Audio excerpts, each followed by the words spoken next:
Bueno, pues buenas tardes a todos. Gracias por estar aquí. La Sociedad Valenciana de Nefrología está intentando ponernos al día en un tema tan importante.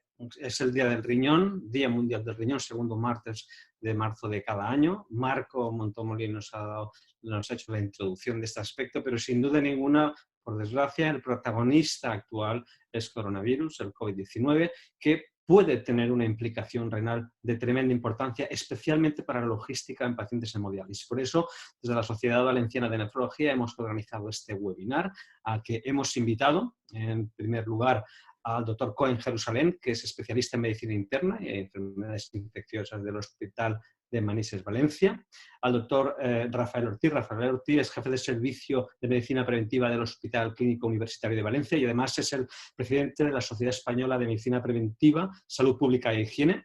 Queremos agradecer que después de, creo que son 5 reuniones de hoy, ha hecho un tremendo esfuerzo y hemos organizado esta webinar en muy pocos días porque creíamos que era una urgencia organizarla.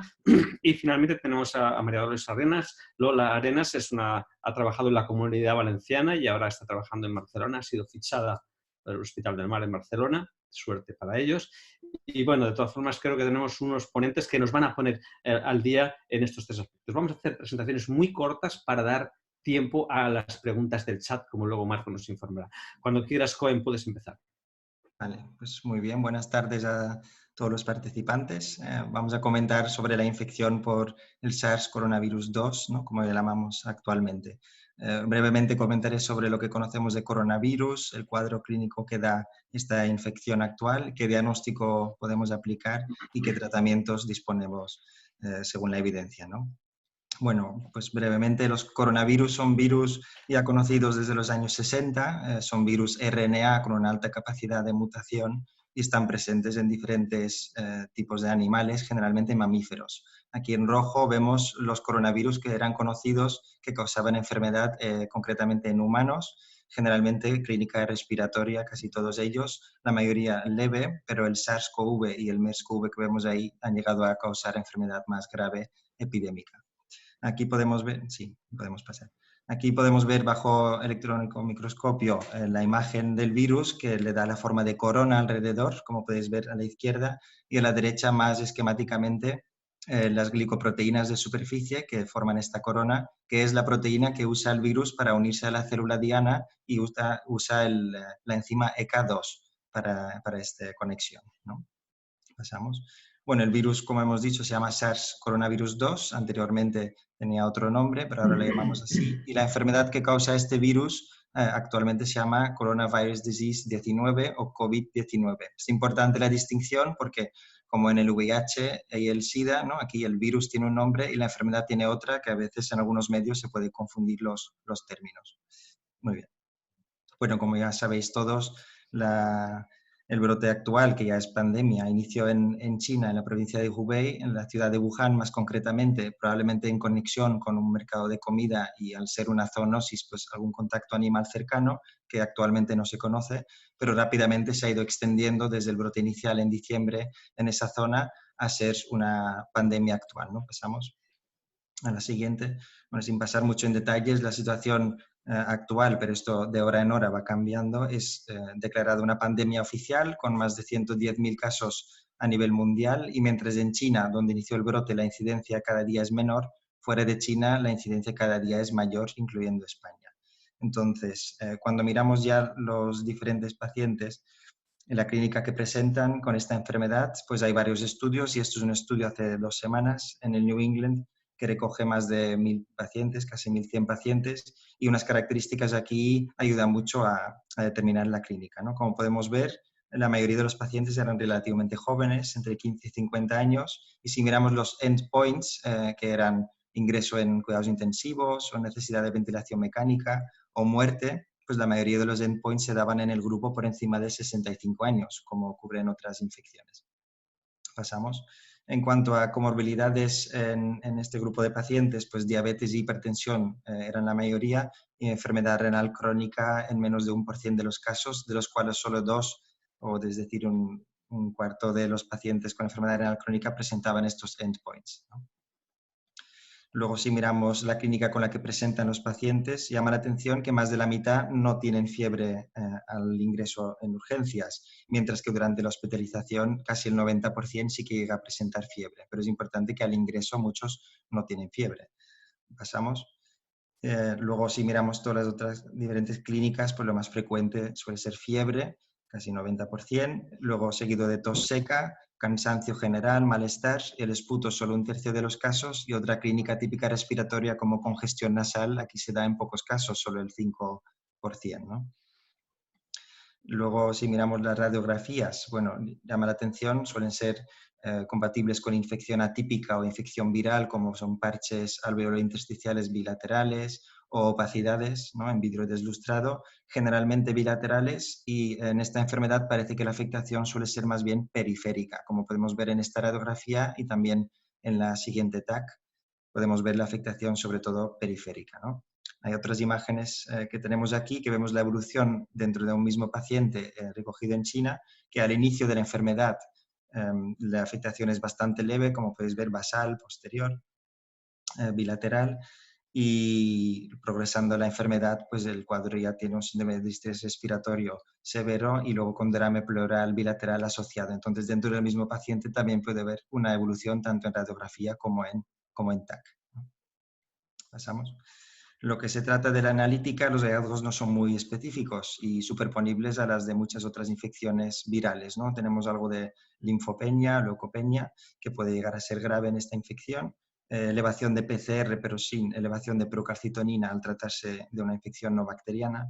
La LDH también solemos ver elevación y dímeros D también, pero estos son factores también de mal pronóstico, como han demostrado otros estudios. Luego, en cuanto al tiempo de incubación, sabemos que en este virus la media está alrededor de los 5 días, aunque algunos pacientes presentan clínica menos de 24 horas y algunos hasta 14 o incluso 21 días, pero la gran parte de los pacientes en 14 días ya tienen clínica, ¿no? Y ya una vez que la clínica se establece, podemos volver. Anterior, una vez que se establece la clínica, tenemos una ventana de 7 a incluso 10 días para que el paciente tenga clínica de gravedad o requiera un ingreso en UCI. Esta ventana es la que tenemos que usar para aplicar diagnósticos y tratamientos, ¿no? Pasamos. Bueno, si vemos aquí el pronóstico de los pacientes, estos son datos epidemiológicos recogidos en China, más de 40.000 pacientes. La mayoría de los pacientes tienen una enfermedad leve que no requiere una atención médica especial, pero un 15% de ellos sí que requieren hospitalización por fluidos, por oxígeno, y un 5% requiere ingreso en cuidados intensivos, que dependiendo de la cantidad de pacientes infectados puede ser un número importante, ¿no? Y en cuanto a la mortalidad, según los estudios, oscila entre 5% al inicio y cada vez la mortalidad parece ser menor cuando se recogen más pacientes PAUCI sintomáticos, pero en los grupos de mayor edad la mortalidad puede llegar a ser elevada por encima del 10%, ¿no? Y en casos críticos incluso casi el 50%. Bueno, el diagnóstico, para seccionar el caso, el Ministerio actualiza cada vez sus datos y actualmente se acepta a cualquier paciente con clínica respiratoria aguda de cualquier gravedad que haya tenido contacto con una zona de transmisión local o con un caso confirmado o sospechado.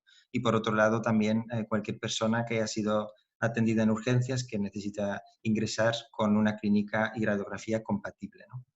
Si miramos las zonas de riesgo de transmisión, se han actualizado ayer y aparte de los países ya previamente incluidos como China, Corea del Sur, Japón, Singapur y Irán, también se han incluido países en Europa como son algunas zonas en Alemania y Francia.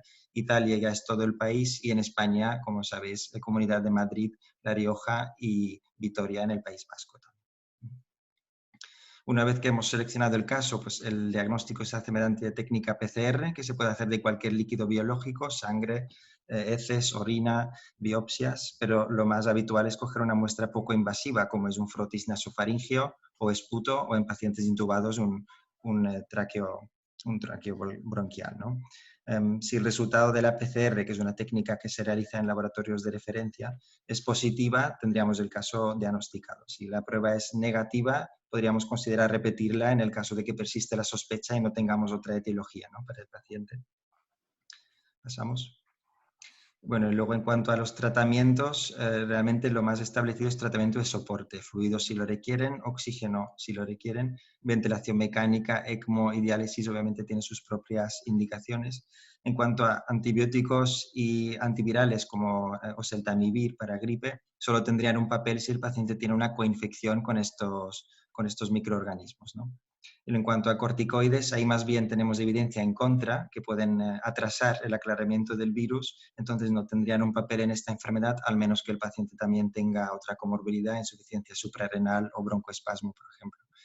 Y otros tratamientos más específicos como el Caletra para VIH, ¿no? Lopinavir, ritonavir, diferentes tipos de interferón, el remdesivir y cloroquina, sí que han mostrado efectividad in vitro o en modelos animales y hay estudios actuales en China con varios pacientes para comparar la efectividad, pero todavía no tenemos resultados que nos hagan elegir uno de estos tratamientos por encima de otro y además se reservarían para los pacientes en situación más grave.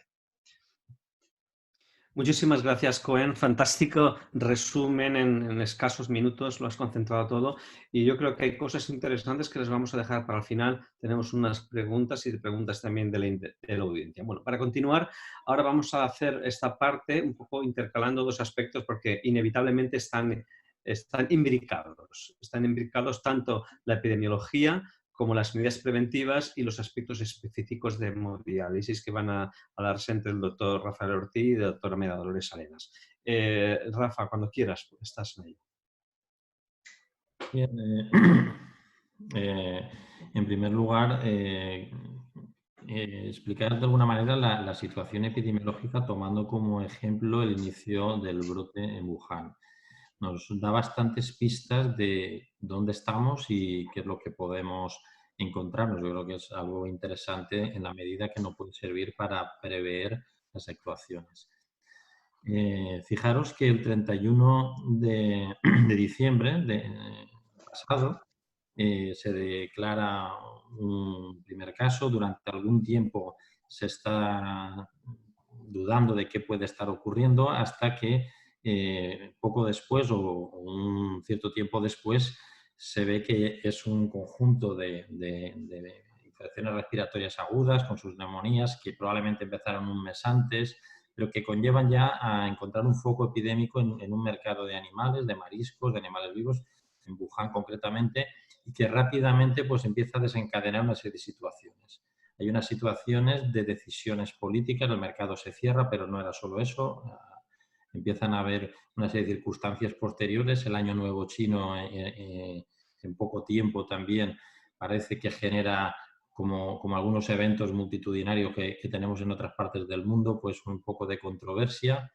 Y lo que sí que podemos empezar a identificar, ya viendo las gráficas que como entiendo que se interpretan son número de pacientes o de casos nuevos diagnosticados por día, pues son unas curvas bastante normales, hablando de estadística, en las que podemos diferenciar en la figura de esta publicación del JAMA, reciente, bueno, pues de otra manera, en la que hay una primera onda de contagios, por entender, ¿no?, de origen de los casos, seguida de una siguiente curva, en amarillo que veis, que es la evolución de los casos ya diagnosticados, con síntomas evidentes. Eso está traduciendo, lógicamente, los tiempos de incubación, ¿no?, de esos 7 días que hemos comentado de media, que pueden ser más o menos, pero que ya nos reflejan de alguna forma la experiencia. Llamar la atención, bueno, es una situación especial, probablemente es el peor de los escenarios, puesto que ellos no tenían ninguna experiencia, era algo nuevo que se encontraron, hubo un trabajo que no conocemos con todos los detalles, pero que poco a poco ha ido llegando y nos va dando información, en el que la OMS toma parte, en el que los CDC de China inicialmente y después a otros niveles continúan hasta que se declara como una emergencia de interés internacional y sigue adelante.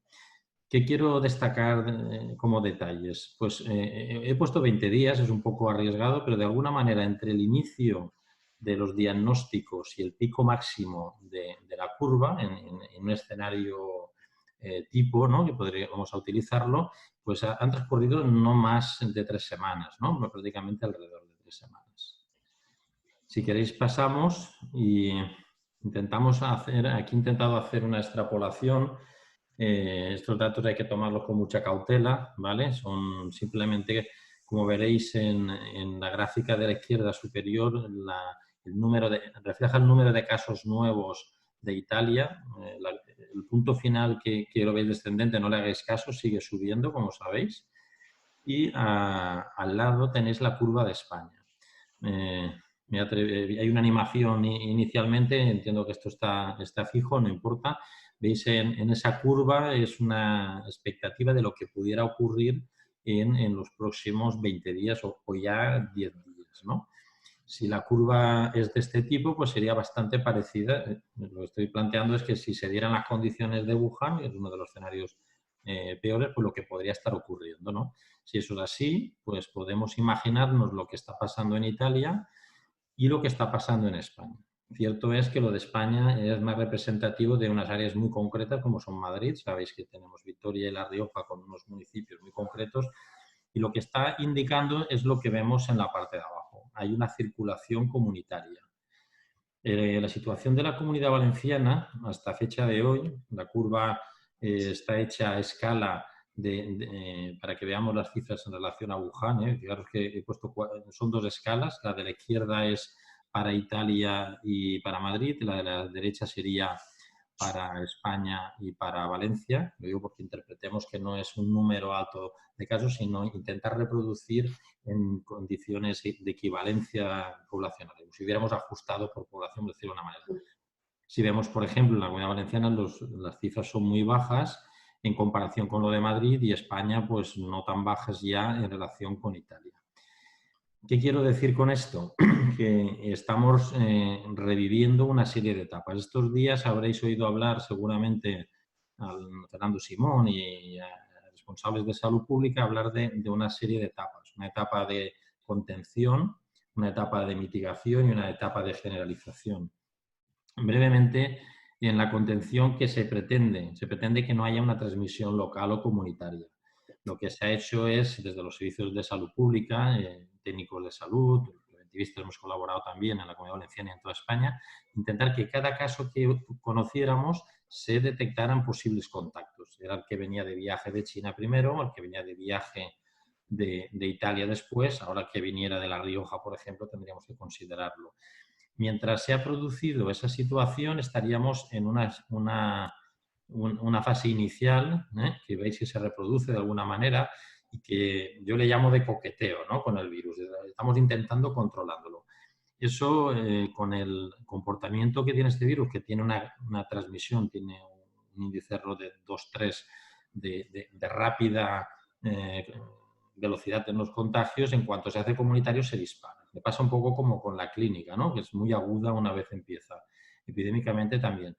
Yo no sé, porque tengo aquí las fotos, si se ven las cifras. Hay que hacer un caso relativo a las cifras que he puesto, pero sería, si fuera el comportamiento de lo que ocurrió en Wuhan, ¿qué podríamos esperarnos en los diferentes ámbitos? Bueno, las cifras, claro, depende de la población, pero puede ser un nivel importante.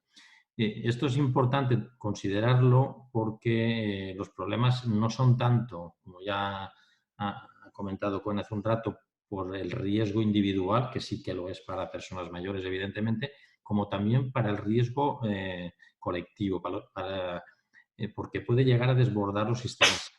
En un momento en que tú no puedes atender a 50, 100, 200 personas con neumonía porque las UCIs no dan de sí o con los servicios de interna, de neumo, etcétera, no van a poder dar respuesta, pues se genera un problema no solamente con los pacientes que tienen infección por coronavirus, como también por otros pacientes que deben de ser atendidos y es complicado. Bueno, es un poco la exposición inicial de una evolución epidémica muy típica, que en algunos casos podríamos comparar con la gripe, pero que en una fase inicial es difícil de hacerlo. Tenemos que, en todo caso, compararlo con el primer año de las gripes aviar o pandémica. Otro apunte que es importante hacer desde el punto de vista epidemiológico es hacer referencia delante de qué problema estamos, ¿no? Es un problema, bueno, ya han comentado los factores pronósticos desde el punto de vista clínico y yo ahí no quería hacer tanto interés. Más tal vez el hecho de que hay unos grupos poblacionales que van a ser especialmente afectados, ¿no? Gente mayor de 60, 65 años, gente con patología cardiorrespiratoria, hipertensión, inmunosupresión o inmunodeficiencia, y de alguna manera en una situación en la que no hay tratamiento. Cuando tenemos una situación de este tipo, la prevención se pone en un nivel fundamental. Es decir, si no podemos tratar, tenemos que plantearnos otras estrategias, por lo menos para mitigar, lo decía antes de la contención. Globalmente, la fase de mitigación va a venir cuando ya está circulando, cuando los sistemas sanitarios tienen, la política sanitaria tiene que ser muy hábil para poder controlar esa transmisión en un momento difícil, pero también el sistema sanitario ha de hacerlo y también el abordaje de todo el sistema, incluyendo además del área asistencial, digamos, del área de prevención y de salud pública. Por eso es muy importante que la población somos todos, ¿no? Cuando no estamos trabajando, pues tenga un nivel de educación sanitaria muy importante. Esto que echamos de menos muchas veces en los colegios, pues se hace ahora evidente, ¿no? Y bueno, básicamente hay que pensar en la forma de toser, la higiene, la etiqueta respiratoria, la importancia de lavarse las manos cada vez que toquemos o entremos en contacto con alguna superficie que pudiera ser de riesgo. Y tenemos el agua y el jabón como un lavado completo de 40-50 segundos es suficiente, pero también tenemos una solución hidroalcohólica y es muy importante cuando estamos trabajando con pacientes y entre un momento y otro es fundamental. No tenemos vacuna todavía, pero esperemos que esto llegue también. Perdona, Rafa, solo quería hacer un comentario. Si alguien tuviera dificultad a ver la presentación por entera, la pantalla por entera, porque hay los vídeos de los ponentes, esta pantalla se puede minimizar. Cada uno lo puede hacer de forma individual desde su ordenador. Que si se minimizan los vídeos, así se puede ver la presentación de forma completa, ¿vale? Gracias, lo tengo en cuenta también. Vale, pues... Bueno, siguiente punto, sí que me gustaría preguntar a Rafa, bueno, ¿cómo se identifican los casos o cómo se notifican las medidas que se van a tomar? Rafa, a ver, siguiente diapositiva. Tenemos una diapositiva que hablaba de esto a continuación. Bueno, había otra de notificación, creo que más tarde. Bueno, los criterios para identificar los casos, los ha comentado Juan hace un momento también, pero lo voy a comentar desde el punto de vista epidemiológico, qué interés tiene, ¿no? Sabéis que ha habido diferentes criterios de definición de lo que llamamos casos en investigación, es decir, todos aquellos a los que había que pedirle una PCR, una prueba diagnóstica, para descartarlos o para confirmarlos. En una primera fase, el criterio epidemiológico era fundamental, tenían que venir de una zona de riesgo y tener un cuadro clínico más o menos compatible. Después se incorporó el tener un contacto estrecho con un caso confirmado, a medida que íbamos teniendo casos. Después hubo un momento en que la OMS y los CDC estuvieron un poco compitiendo, no sé si os percibisteis del tema, pero se habló que para Hubei, para la región más afectada, sí que eran todas las neumonías y así, pero para el resto de China solamente iban a ser las graves. Íbamos a dejar las neumonías graves, leves y las infecciones respiratorias, aunque fueran de cierto nivel de sospecha. Eso no fue en un momento dado lo mejor, pienso yo. Las decisiones a nivel mundial o a nivel europeo no siempre se adaptan a todos los sitios, pero eso lo que hace, o lo que puede hacer, es que algún caso se escape, digamos, del sistema. Si no identificamos un caso cero, no vamos a identificar los casos que en los 3, 6, 9 días a continuación, pues de alguna manera casi geométricamente se expanden, ¿no? Eso es muy importante en las fases iniciales, estas de coqueteo que yo digo, porque nos va a permitir controlar cualquier caso que haya. Es el cambio de criterio que se ha producido precisamente ayer, va un poco en esa línea. Ampliamos a otros criterios que no son solamente neumonías graves que van a ser ingresadas, sino también cualquier otra patología respiratoria, ya no solo neumonía, siempre que cumpla unos patrones radiológicos según los que hay. Es un intento en estos momentos de aumentar la sensibilidad porque empezamos a ver, y no hablo de Madrid ni de las zonas que ya hemos llegado, entre comillas, tarde, sino del resto de España, donde, y la Comunidad Valenciana en concreto, que es la que nos interesa ahora, donde sí que estamos todavía controlando bastante bien el origen de los casos. De hecho, esta mañana en una videoconferencia que teníamos, pues oye, de 106 casos que tenemos ahora, ha habido un salto cuantitativo importante, pero no preocupa del todo porque los casos tienen un nexo epidemiológico bastante conocido, salvo en alguna excepción, ¿no? Que es la que vendrá. Bien, esto quiere decir que los criterios van cambiando y que responden a necesidades concretas. Hasta ahora esto es lo que nos interesa. Probablemente en una semana o cuando llegue el momento de que haya circulación comunitaria va a dejar de ser importante la definición epidemiológica para ser importante ya la definición clínica. Probablemente ya no se consideren estos criterios, sino que directamente se hará una evaluación clínica y se validará, e incluso a lo mejor dejan de hacerse PCRs, porque cuando una frecuencia, una prevalencia es muy alta, pues con la clínica tenemos una capacidad diagnóstica muy buena y como en otras enfermedades igual no hace falta necesario hacerlo. Quiero decir que es un proceso complicado el de identificar un caso en investigación, pero de la misma manera es muy difícil, como sabéis, por las características del comportamiento tan errático, que sí, hablamos de un resfriado, hablamos de una gripe, pero hay una gran variabilidad. Esta mañana en la reunión nos comentaban que hay algún, por ejemplo, el moqueo, ¿no? El hecho de tener glucos es algo que aparece más adelante, no aparece en las etapas iniciales. Sí que tenemos algunas pistas, pero es muy difícil diferenciar un resfriado común de un caso de esto. Por lo tanto, identificar un paciente con coronavirus no es del todo fácil en un momento inicial. Cada vez hay más experiencia y seguramente pues esto en poco será algo más habitual. No sé si respondemos a la pregunta porque... Sí, perfectamente. Yo creo que de alguna manera dejamos la importancia de detectar los pacientes en un momento dado. Gracias, Rafa. Otro aspecto muy importante y nos preocupa mucho, y a ver si nos puedes ayudar, es el transporte de los pacientes. Los pacientes, sobre todo, hay una generalidad para los pacientes generales y luego tendremos que hablar de los pacientes específicamente en diálisis, ¿no? A ver, ¿cómo nos comentas esto?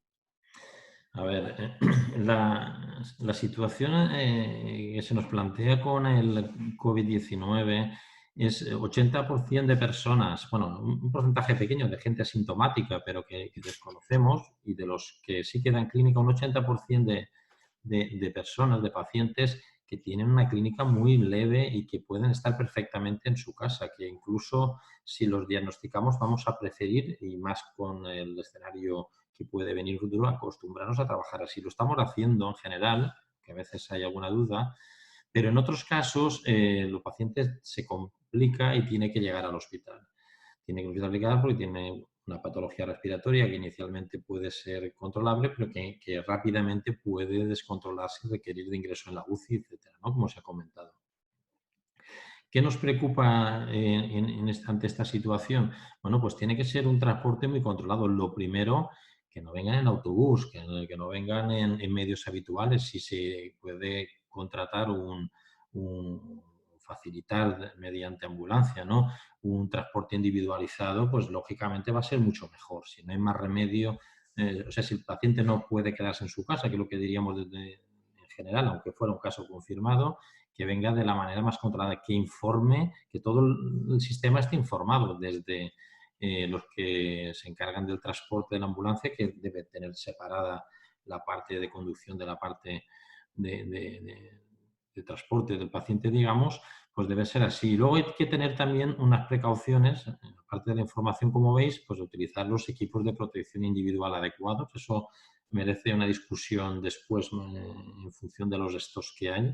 Pero bueno, de momento inicialmente se considera que haya un equipamiento adecuado. Como veis aquí, pues he hablado de bata, de mascarilla, de guantes y de protección antisalpicadura, que en estos momentos se está planteando limitar a simplemente una mascarilla quirúrgica. Si no hay una atención directa a que se produzca aerosoles, no tiene mucho sentido utilizar respiradores o equipos de protección individual tipo FFP2 o incluso de mayor protección como los P3 que llegan al 98%, incluso tampoco las batas impermeables, pero bueno, inicialmente se ha hecho esas recomendaciones porque, bueno, yo supongo que historias previas del ébola y otros miedos nos han llevado ahí, pero sí que es verdad que con la facilidad para el contagio se tiene que tener en cuenta. Además, el vehículo, como veis, pues lógicamente todo esto lo dicen los protocolos del Ministerio, debe desinfectarse con los productos habituales que tenemos y hacer una buena gestión de residuos que se han clasificado como de grupo 3, es decir, no son residuos sanitarios asimilables o urbanos como puede utilizarse, sino aquellos que tienen unas características muy especiales, puesto que sabemos que el virus durante algún tiempo, también está en discusión, pero que puede ser de varios días, puede mantenerse en cualquier superficie y los residuos, lógicamente, sería una fuente de contagio. Claro, esto es una visión muy general que luego hay que adaptar al caso concreto vuestro de los pacientes en hemodiálisis, ¿no? Sí, supongo que tenéis algo más que aportar porque tendrán unas particularidades. La notificación de casos, Rafa. Nos interesa mucho la notificación de casos. Ahora, Marco, pasa a la siguiente, por favor. Vale. Sí, esto es lo que veía que faltaba. Estamos en una situación, vamos a ir a la situación actual en la que sospechamos de un caso por los criterios de caso de investigación que hemos dicho. En el momento que se realiza la prueba, la PCR, y da un resultado positivo, que además se confirma, es decir, da 2 resultados positivos, de forma que podemos decir que ya no es un caso de investigación, sino que es un caso confirmado, tenemos que notificarlo. Es una enfermedad de declaración obligatoria, es decir, nosotros estamos, los preventivistas, ahora un poco, algunos compañeros un poco preocupados, dicen, oye, es que parece que nuestro trabajo ha cambiado, es decir, hasta ahora con las EDO tenemos una rutina y esto que es otra EDO más, otra enfermedad de declaración obligatoria, parece que tenemos que hacerlo de otra manera. Las direcciones se ponen a gestionar, a hacer encuestas epidemiológicas, a llamar a casa a la gente, o sea, nos encontramos en una situación un poco especial, también comprensible por todo lo que supone, pero bueno, en la práctica, ¿qué es lo que hay que hacer? Bueno, hay que notificar el caso. Si estamos en un centro, en un hospital, pues tenemos al Servicio de Medicina Preventiva como intermediario, gestor del caso. ¿Por qué estamos nosotros? Si no iría directamente a los servicios de salud pública, pero ¿por qué es importante esto, no? Lo primero es porque tenemos que hacer una encuesta epidemiológica en la que no solamente recogemos datos clínico-epidemiológicos, sino sobre todo los contactos tanto profesionales como contactos de la calle, ¿no? De familiares, laborales o en otros ámbitos. El estudio de contactos es lo que nos ha permitido durante casi un mes hacer un seguimiento y evitar que se haya producido una circulación local, ¿no? Esa transmisión comunitaria que nos preocupaba. Hay un trabajo oculto de muchas llamadas de teléfono a todas las personas, donde has estado, pues estuve en la paella el domingo, pero resulta que viene un amigo de Madrid, bueno, esto es de las 3 menos cuarto. Pues mira, pues ha dado positivo el de Madrid, ¿qué hago?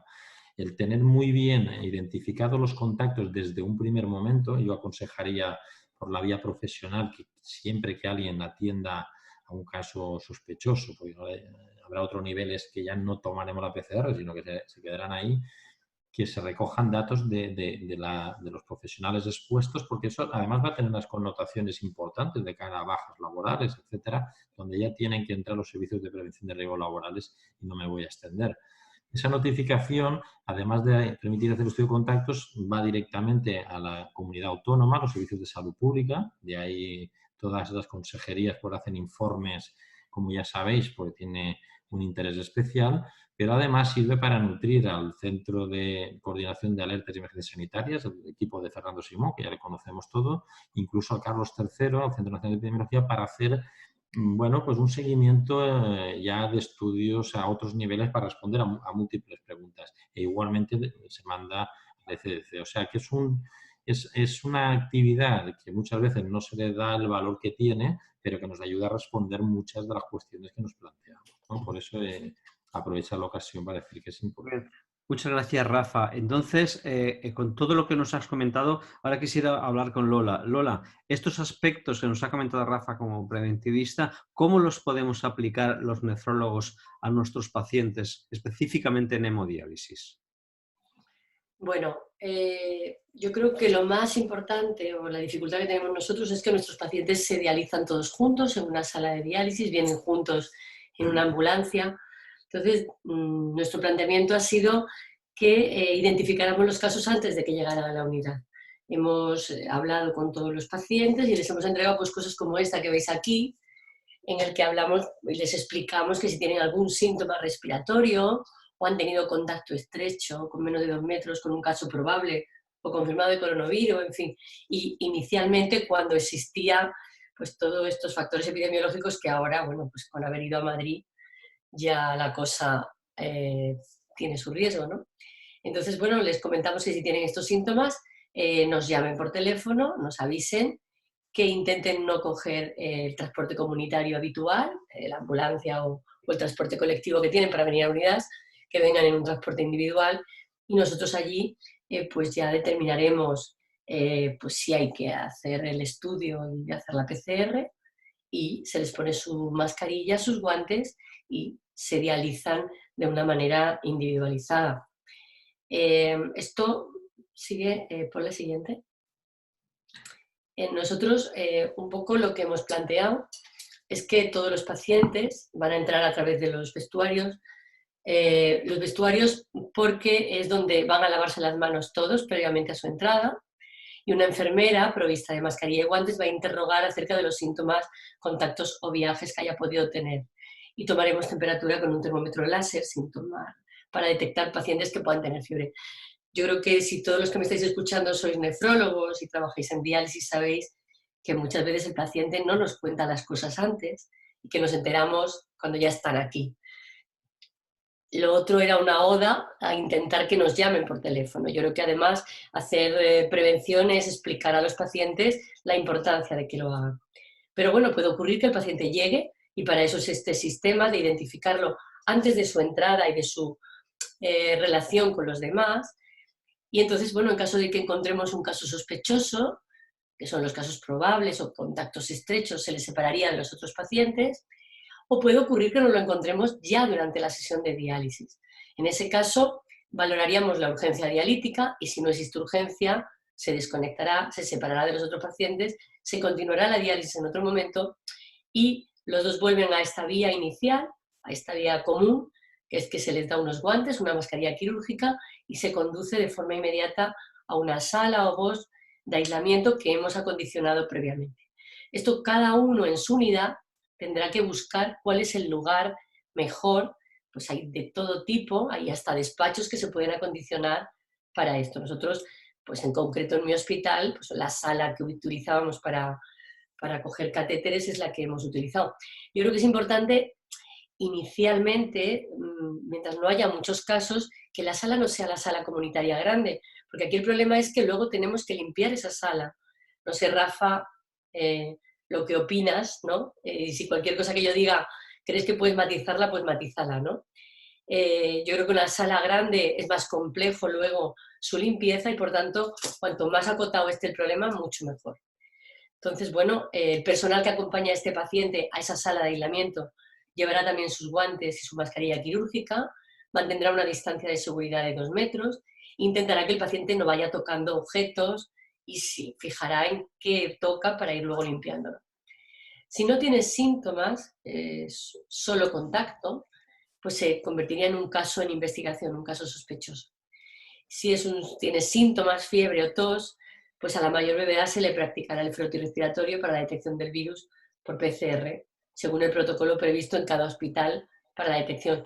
Yo os digo que esto está cambiando y no sé si esto será distinto dentro de unos días, porque realmente realmente vamos detrás del problema, ¿no? Ahí podremos tener un caso no confirmado, con lo cual volvería a su sala de diálisis normal, o un caso confirmado. Entonces yo creo que lo primero es reconocimiento temprano de individuos en riesgo. Antes comentaba Rafa la importancia de conocer los contactos. Nosotros creo que debemos evitar la superposición de un paciente de un turno a otro, porque entonces tendríamos más pacientes en riesgo y que cada enfermera atenderá siempre a los mismos pacientes para la conexión, desconexión y atención durante la diálisis. Esto que hacemos a veces de que todas las enfermeras atienden a todos, bueno, pues lo hemos limitado. Hay un sector atendido por una enfermera y otro por la otra, y se registrarán los pacientes atendidos por cada profesional en cada turno, para hacer una trazabilidad y minimizar el número de exposiciones del personal a los pacientes, porque lo que también es muy importante es que, como no sabemos la dimensión de esta epidemia o de esta pandemia, pues tenemos también que protegernos los profesionales sanitarios. Entonces, cuanto menos nos expongamos, pues va a ser mejor. Muy bien. Gracias. Rafa, hay muchos planes de actuación y que varía de hospital a hospital. Ahora las consellerías, las sociedades científicas están intentando ponerse de acuerdo, pero ¿qué sugieres tú como un plan de actuación ante un contacto o una sospecha de una infección, ¿no? Que eso puede ocurrir en un centro de diálisis periférico o en un hospital que tenga una unidad de hemodiálisis? ¿Cuál es la propuesta o el plan que sugieres como epidemiólogo? Estás comentando... Bueno, lo que estamos comentando ahora, ¿no? Bueno, es un poco en la línea de lo que ha comentado Lola, ¿no? Es decir, el paciente que podamos cribar clínicamente porque vemos que tiene signos de infección respiratoria por un lado, o porque nos comunique que tiene antecedentes de riesgo, de contacto, de incluso de viaje, bueno, pues nos va a permitir avanzar en la gestión del caso, ¿no? Por otro lado, cuando tengamos pronto seguramente circulación del virus, ¿no? Comunitaria sin control, a lo que llamaremos caso sospechoso, que ya no vamos a saber si tienen o no tienen vía PCR el COVID, pero sí que lo vamos a sospechar por la frecuencia. Tendremos un caso sospechoso, como dice en la pantalla, y tendremos que empezar a actuar. La mejor medida preventiva de todas es que lleve lo que ha comentado Lola, es decir, que ponerle una mascarilla y que toque menos superficies e incluso facilitar una solución hidroalcohólica si quiere, porque él es el que puede ir transmitiendo y dejándolo en las superficies para que otras personas, en este caso incluso el propio profesional, lógicamente, o sea, por tanto, esa es la primera actuación. Si es un paciente que está en su domicilio, que nos llama, que tiene dudas, sabemos que tenemos unos teléfonos de contacto de salud pública y en la mayoría de hospitales preventiva está colaborando también con este teléfono porque a veces no contestan y se puede hacer la consulta, entiendo que sin ningún problema si estamos en un ámbito hospitalario, si no hay preventiva, pues se puede actuar directamente con los servicios de salud pública. Si está en el hospital está bastante claro los circuitos, sabemos lo que hay que hacer. En esencia es lo mismo, pero bueno, sí que hay unos circuitos muy cerrados y se valora la actuación ante ese paciente. Es verdad que ese paciente puede tomarse la muestra y esperamos 5 o 6 horas, dependiendo de que se haga en el propio hospital o no, puede ser un poco más, y nos va a generar bastantes dudas y bastantes problemas, pero hay que atenderle. Como está en hemodiálisis, pues con esas precauciones que ya conocemos, pues habrá que actuar también desde el punto de vista profesional y valorar el uso de EPI si hay alguna situación en que pudiera haber aerosoles, que no creo que sea lo más frecuente, y en cualquier caso pues ya pues valorar y actuar haciendo la práctica de hemodiálisis que corresponda, ¿no? Si es un paciente positivo y tiene clínica, requiere ingresos, que pasará a un circuito en el que la hemodiálisis era periférico, digamos, no tanto secundario, porque en estos momentos seguro nos va a generar una actividad diferente. El proceso no es muy diferente a lo que estamos haciendo con todos los pacientes, pero que seguro que hay que valorar los escenarios de casos anecdóticos como hasta ahora o lo que pueda venir de casi todos son así, y entonces, bueno, va a cambiar totalmente la forma de actuar porque habrá salas enteras para atender a estos pacientes. El tema de cómo hacer la hemodiálisis y todo esto, yo creo que vosotros en el escenario lo vais a poder explicar. ¿Algún consejo para los pacientes, Rafa? ¿Nos puedes decir consejos? Marco, nos pasa al siguiente. Consejos para los pacientes, un poco... A ver, la importancia de todo esto. La importancia radica en la sensatez de todos. Hay experiencia en Italia. En Italia quizás no se hizo demasiado caso a las recomendaciones sanitarias. No caigamos en el error. ¿Cuáles son esos consejos para nuestros ciudadanos? Son muy sencillos. Mira, hemos estado durante muchas semanas, esto desde la Sociedad Española Preventiva, dando recomendaciones para qué hacer si me quedo aislado en mi casa, qué hacer si tengo que, no sé, que tengo signos de infección respiratoria y no sé cómo funcionar, qué hacer con las mascarillas, ¿está bien que las utilice a toda hora o no? Tenemos información en los documentos del Ministerio muy clara. Lo primero, si tienes signos de infección, no vayas al hospital ni vayas al centro de hemodiálisis. Llama por teléfono y que se te informe. Si cumples criterios de caso en investigación, se irá gente a tomarte las muestras. De momento lo estamos haciendo así. Ir a tu casa, te valorará. Tu médico de cabecera podrá controlarte e incluso en este caso entiendo que tu nefrólogo podrá darte unas recomendaciones para gestionar la visita. Ya lo hemos dicho antes, evitar transportes colectivos. Cuanto una persona a veces subes en autobús, yo no sé si ahora estoy más sensible y cuando subo al autobús veo a todo el mundo tosiendo. No sé si está pasando a los demás, pero la gente tiene que tener una higiene respiratoria que a lo mejor hemos olvidado y cuando uno tiene tos y tal o tiene un poco de fiebre, pues igual tiene que plantearse otra forma de gestionarlo. De alguna manera me recordaba a las gripes de hace años, ¿no? Que se vivían en casa y solo cuando alguien tiene algo que se le complica se va. Desinfectar objetos y superficies, las que tocamos, barandas, no sé, cualquier objeto que se pueda compartir o pueda ser tocado por otros, pues evitar tocarlas y luego pues desinfectar. Ya veis que en Madrid han empezado ya a desinfectar medios de transporte, ¿no? No es ninguna tontería. Si hay signos o ha habido un contacto estrecho, antecedentes epidemiológicos, ya veis que ya lo hemos comentado antes, ¿no? Que se ha incluido algunas áreas ya de España, ya no somos los que recibimos y no somos los que exportamos virus, pues es importante. Y la medida más importante de todas es la que más vidas salva en el mundo, la medida preventiva, que es el mejor tratamiento, permitirme esto con comillas, que se puede aplicar y aunque parece que seamos pesados, es la higiene de manos. Si no hay solución hidroalcohólica, con agua y jabón durante 60 segundos, con la técnica que nos recomienda la OMS, con la palma, bueno, ya la conoceréis seguro y si no, facilitamos todo esto. De verdad que es lo más importante. Y luego, pues nada, evitar también, por último, cuando uno sospecha que alguien ha podido toserle a la cara, o por decirlo de una manera, o que puede no estar seguro y tal, en ningún caso, ha tocado una superficie, ¿qué tal? En ningún caso tocarse las mucosas, ¿no? Ni ocular, ni nasal, ni boca, sin antes haberse lavado adecuadamente. Rafa, una cosa muy importante. Ayer por la noche, a las 9, hubo una webinar de la Sociedad Internacional de Nefrología y la Sociedad Americana de Nefrología que pautaron o hicieron unas pautas. Entonces yo estuve en esa webinar, tuve la opción y tú también, y viste la imagen. ¿Qué opinas de las recomendaciones que nos da la Sociedad Americana de Nefrología? Que a mí me parecen muy pertinentes. Me gustaría saber tu opinión como experto y sacamos una diapositiva de ayer de la webinar. Vamos en la línea, ¿no? Tuve poco tiempo para verla, yo te agradezco que me facilitaras el acceso. He intentado traducir aquellas partes que quería destacar.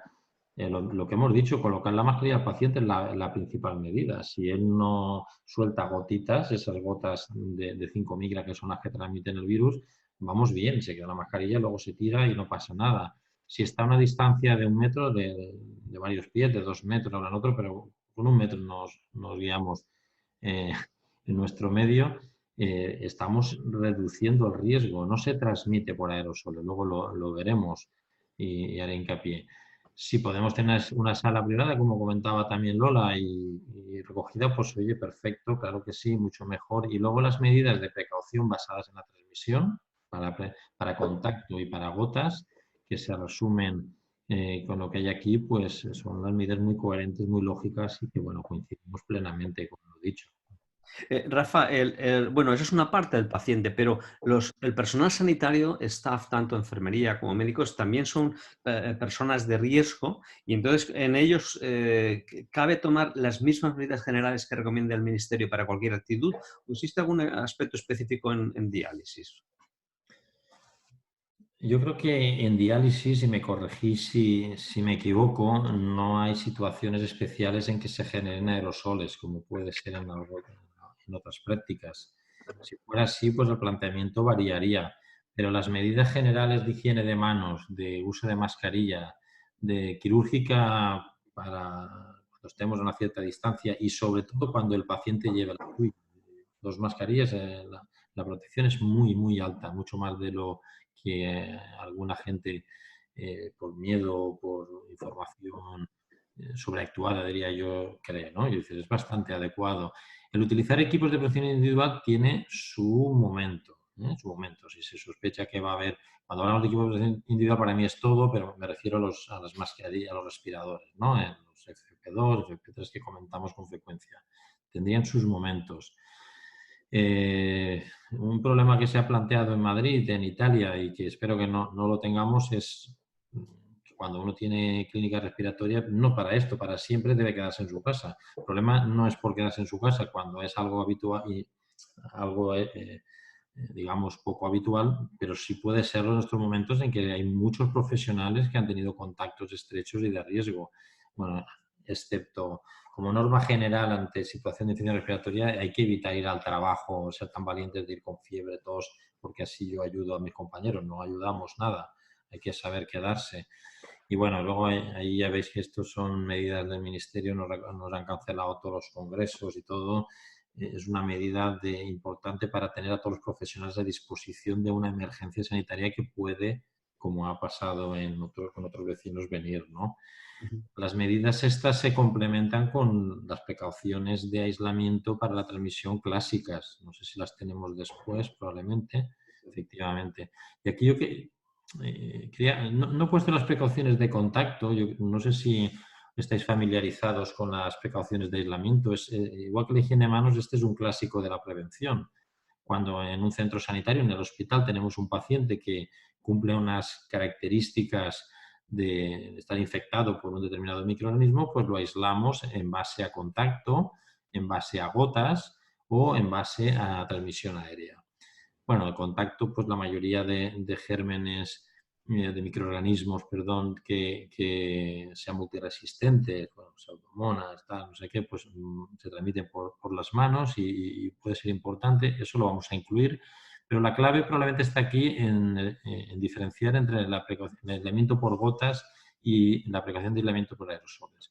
La transmisión por gotas, por ejemplo, la de la gripe, por eso también se ha comparado mucho el coronavirus, el COVID-19 con la gripe, es suficiente con lo que está diciéndose en la pantalla azul, ¿eh?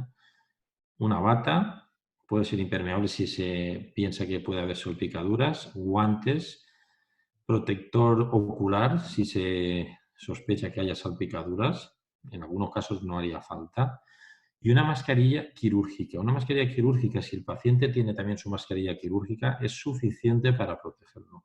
En este momento que yo me atrevo a decir esto, si me oyen los de riesgo laboral en algunos sitios, pues voy a tener el lío, pero lo tenemos claro. De hecho, lo hemos aconsejado en los grupos de trabajo con el Ministerio, no sé si rebajarán las exigencias, pero tiene un sentido, ¿eh?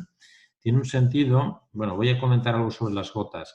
La mascarilla con un 98 o un 95% de filtración, los respiradores, los EPI, como suelen habitualmente llamarles, es un paso más. Esto lo utilizamos para la tuberculosis, para el sarampión, para la varicela, ¿eh? Cuando hay una transmisión a larga distancia, no solo a 1 metro. Cuando hay ese riesgo, o en este caso con el coronavirus, por aquellos casos excepcionales que se ha dicho y que supongo que habrá más estudios que intentarán demostrarlo, que se transmite a través de aerosoles, ¿no? Como excepción, pues puede ser una alternativa, pero para unas situaciones muy restringidas y que probablemente con el tiempo me atrevo a decir que igual desaparezcan, ¿eh? Esto no lo es muy atrevido a decirlo, pero está ahí. ¿Por qué digo esto? Porque estamos en una situación de Hablábamos antes de sostenibilidad del sistema a nivel de disponibilidad de camas, pero estamos teniendo problemas con disponibilidad de equipos de protección individual, de mascarillas quirúrgicas, incluso de PCRs. Incluso hablaban también el otro día de tratamientos antivíricos, aunque estén pendientes de resolver ensayos clínicos. Es decir, esta es una avalancha de casos de pacientes tan rápida, tan aguda, que se están perdiendo las existencias. Entonces, el hacer un uso, sobre todo ahora que tenemos una prevalencia muy baja, que la probabilidad de que sea un caso confirmado es muy baja, en Valencia, ¿no? Estoy hablando. El excedernos en el uso de los equipos de protección individual, lo único que estamos haciendo es que dentro de 2 semanas, cuando a lo mejor sí que los necesitamos para la UCI y para determinados sitios, nos quedemos sin ellos. Es una llamada de atención que no solo la hago yo, que la están haciendo ya en diferentes ámbitos y desde la propia administración sanitaria, para que se haga un uso racional, ¿no? Y lo importante es que la gente esté tranquila y segura, ¿eh? Que sepamos que con una protección de todas las mucosas, de toda la piel, ¿eh? No necesitamos a lo mejor un FP2, si no disponemos de él, tenemos una cobertura facial y tenemos una mascarilla, podemos estar bastante seguros. Y si no, lo que hay que hacer es lavarse si sospechamos que ha podido haber algo. Bueno, con esos matices que digo laborales, no sé si tendría una opinión, porque siempre van un poco más allá, como hacen muy bien, ¿no? De intentarlo, pues yo pienso que es importante. Bueno, gracias, Rafa. Ha sido una descripción perfecta, pero ahora yo quiero trasladar estos aspectos a la parte específica de hemodiálisis. Lola, ¿cuáles serían las medidas específicas para tomar ya en la sala de hemodiálisis y personal sanitario que atiende tanto en la sala de hemodiálisis? Bueno, yo creo que lo que ha comentado Rafa es importante, es el tema de dónde se va tocando, dónde el paciente toca. Y nosotros lo que hemos establecido, bueno, pues es muchos ojos observando, con la intención de adelantarnos e ir limpiando, pues viendo las costumbres que tienen los pacientes, que muchas veces entran, se pesan, pero van cargados de cosas, el móvil, las gafas, las llaves, y las dejan encima del pollito que hay ahí al lado, tal. Bueno, pues intentar explicarles que lo dejen encima de la cama e ir limpiando pues todas las áreas que los pacientes van tocando. Los utensilios y materiales que utilicemos en la sesión deben estar dedicados a un único paciente y se deben de limpiar y desinfectar en un área común antes de ser guardados, es decir, tener cierta prevención en este tema. Materiales, medicación, y nunca deben pues, de intercalarse, pero que son las mismas cosas que hacíamos antes con respecto a los virus que se transmiten en las unidades de diálisis. No usar carros comunes y en caso de usar bandejas para llevar medicación a pacientes individuales, pues se deben de limpiar entre paciente y paciente. Nosotros estamos haciendo una limpieza más exhaustiva, ya no solo entre paciente y paciente, sino durante la sesión de diálisis. Cuando el paciente llega y empieza a tocar cosas, cuando él ya está ubicado en su puesto de diálisis, limpiamos todas las superficies que él ha ido pudiendo tocar, porque durante la sesión de diálisis nos vamos moviendo, vamos tocando cosas las enfermeras, y si no lo hemos limpiado en ese momento, pues podría ser una vía de contagio si no se tiene cuidado. Separar bien las áreas limpias de las contaminadas, y por ejemplo en China y Taiwán lo que han hecho es no dar alimentos a los pacientes durante la sesión de diálisis, quizá para prevenir todas estas cosas, ¿no? Es decir, yo creo que es tener cuidado de esto, los monitores y superficies, lo que he comentado, los sillones, las camas, las mesas, los monitores, nosotros lo limpiamos pues una vez llega el paciente, una vez conectado el paciente, no esperamos a que pase el siguiente turno, porque dentro de esa sala hay varios pacientes que pueden estar en riesgo, incluso el personal.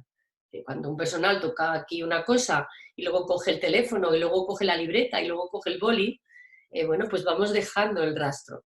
Entonces, si nos anticipamos, pensamos que bueno, vamos a contribuir a evitar este problema. Las superficies de los monitores se tocan muchísimo, son una de las fuentes más probables de contaminación, y al terminar de conectar, pues siempre que se atienda se limpiará la superficie con agua y jabón o con hipoclorito sódico que contenga pues 1000 ppm de cloro activo. También hay algunas toallitas que son con desinfectante que también se pueden utilizar, y sobre todo eso, poner especial atención a todas las cosas que el paciente pueda haber tocado en su entrada en la unidad. Lola, y finalmente, todos estos eran para máquinas, sala, etcétera. Ahora vamos a hablar de recomendaciones específicas para los pacientes o casos sospechosos. ¿Cuáles serían? Vamos a ver. Si tenemos un primer caso confirmado, vamos a ir en progresión, ¿no? Tenemos un solo caso. Pues si requiere ingreso, se dializarán en su habitación individual. Si no requiere ingreso, nosotros lo que hemos hecho es destinar una habitación cercana a la unidad de diálisis para que el transporte sea lo menor posible. Es una habitación que es la que utilizábamos para poner catéteres, no tiene toma de agua, lo digo porque nos podemos encontrar con estas cosas. Lo que hemos hecho es contactar y adquirir un monitor de hemodiálisis portátil, de estos que no necesitan toma de agua, ¿vale? Y que podemos utilizar esa habitación solamente con este paciente. Además, este monitor portátil, que son para hemodiálisis domiciliaria, nos permite también dializar al paciente en su habitación individual en el caso de que esté ingresado. Nosotros en el hospital tenemos una área solo dedicada a pacientes infectados por coronavirus. Pues la idea es que podamos llevar este monitor a ese área y que el paciente no salga de allí y podamos dializarlo allí. Eso es un poco lo que nosotros hemos hecho.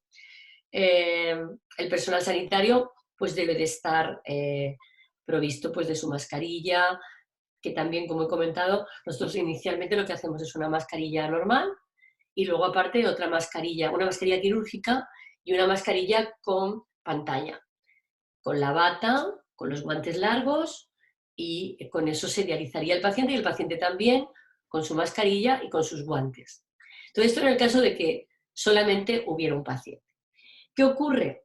Que yo sospecho que cuando tengamos un paciente no vamos a tener uno solo, tendremos varios sospechosos, porque habrán contactado en el medio de transporte, porque a pesar de todas las recomendaciones que hemos hecho de prevención precoz, los pacientes probablemente hayan tenido relación con otros compañeros. Es decir, yo no soy muy optimista con la cosa de que nos puedan llamar con anticipación. Es muy, muy probable que nos los encontremos ya en nuestra sala de diálisis.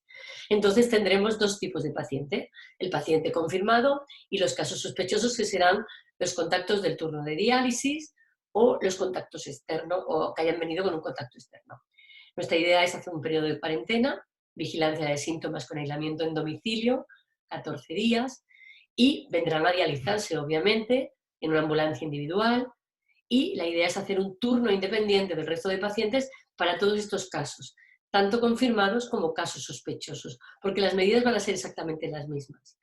Nuestra idea es hacer un último turno del día. ¿Por qué? Primero, porque vamos a llevar la rutina del día a día con todos los demás y al final pues tendremos nuestro turno de pacientes infectados o sospechosos y luego tendremos tiempo de sobra para poder limpiar con detenimiento y con cuidado la sala de diálisis. Si tenéis salas pequeñas, lo ideal sería ponerlas en las salas más pequeñas, y si en esas salas pequeñas ya no se puede, pues en las más grandes. Yo creo que acotar el problema lo más posible para que sea más sencillo. En la sala de diálisis, pues dependiendo del número de pacientes, intentar que estén separados del resto 2 metros y quizá, como dice Rafa, 1 metro, pero lo más posible dentro de lo que cabe. El personal sanitario pues llevaría lo que hemos comentado antes, su mascarilla con pantalla, su bata, sus guantes, y el hecho de que durante el turno cada enfermera atenderá solo un grupo de pacientes y habrá un registro de las enfermeras que han atendido para que podamos hacer una trazabilidad del problema. Y los pacientes pues todos con guantes y mascarilla quirúrgica durante la sesión de hemodiálisis. El tema es ir avanzando poco a poco. Esto es un poco lo mismo. Pacientes en hemodiálisis, mascarilla quirúrgica. El personal sanitario, mira, aquí veis pues cómo son una mascarilla quirúrgica normal y luego estaría la mascarilla que tiene la pantalla, la bata y los guantes. Lo ideal pues sería la bata esta impermeable, cerrada, completa, pero es verdad que bueno, estamos consumiendo los recursos que tenemos, que nos podemos encontrar pues sin recursos en breve tiempo, y yo creo que tenemos que ser muy conscientes de lo que usamos, cómo lo usamos y que hay alternativas a esto.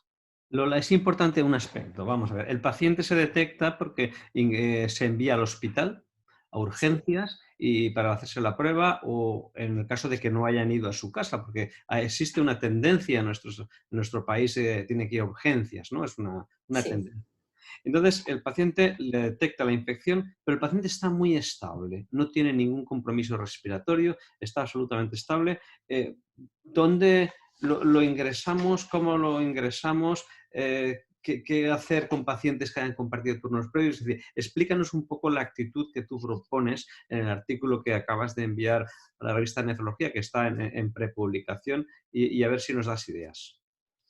A ver, yo creo que, bueno, los pacientes que han compartido transporte sin ningún medio, pues para mí son contactos, ¿eh?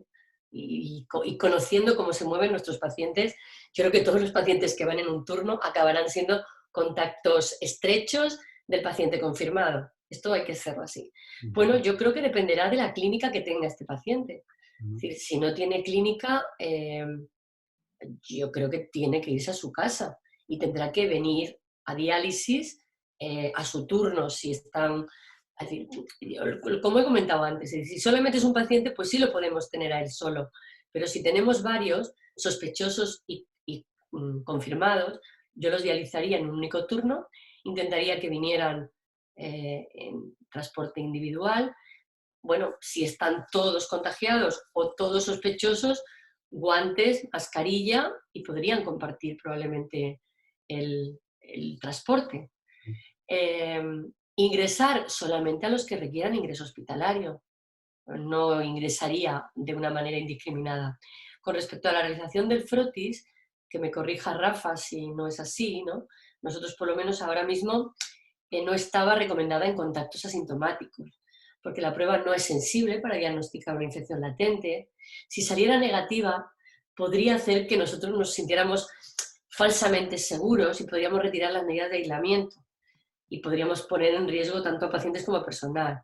Entonces, si aparecieran síntomas es cuando haríamos la prueba y al resto los trataríamos como si fueran casos sospechosos. Por tanto, el que sabemos qué es y los que han estado en contacto con él se dializarían todos de la misma manera, en el mismo turno, con sus precauciones, tanto los pacientes como el personal. Esto es lo que nosotros proponemos. Muy bien.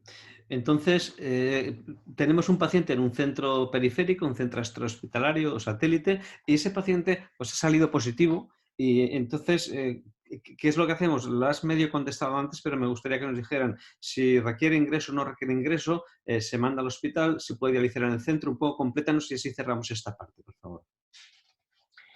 Pues vamos a ver, yo que he trabajado mucho tiempo en un centro periférico y ahora trabajo en un hospital, entiendo las dificultades que pueda tener un centro periférico de dializar a un único paciente, ¿no? Muchas veces es complejo porque las unidades están llenas. Yo creo que hay que individualizar. Si el paciente no requiere ingreso y el centro tiene disponibilidad para poderlo dializar, un paciente único, y debería de hacer el esfuerzo, entiendo, porque no podemos sobrecargar los hospitales de referencia, pues yo creo que si el centro tiene disponibilidad, pues debería de hacerse en el centro periférico.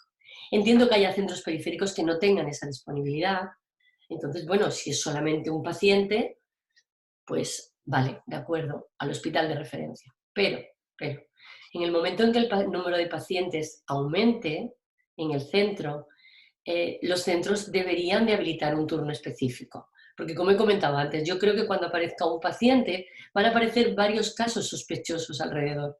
Entonces, igual que yo voy a hacer un turno extra para dializar a esos pacientes, el centro periférico puede hacerlo exactamente lo mismo.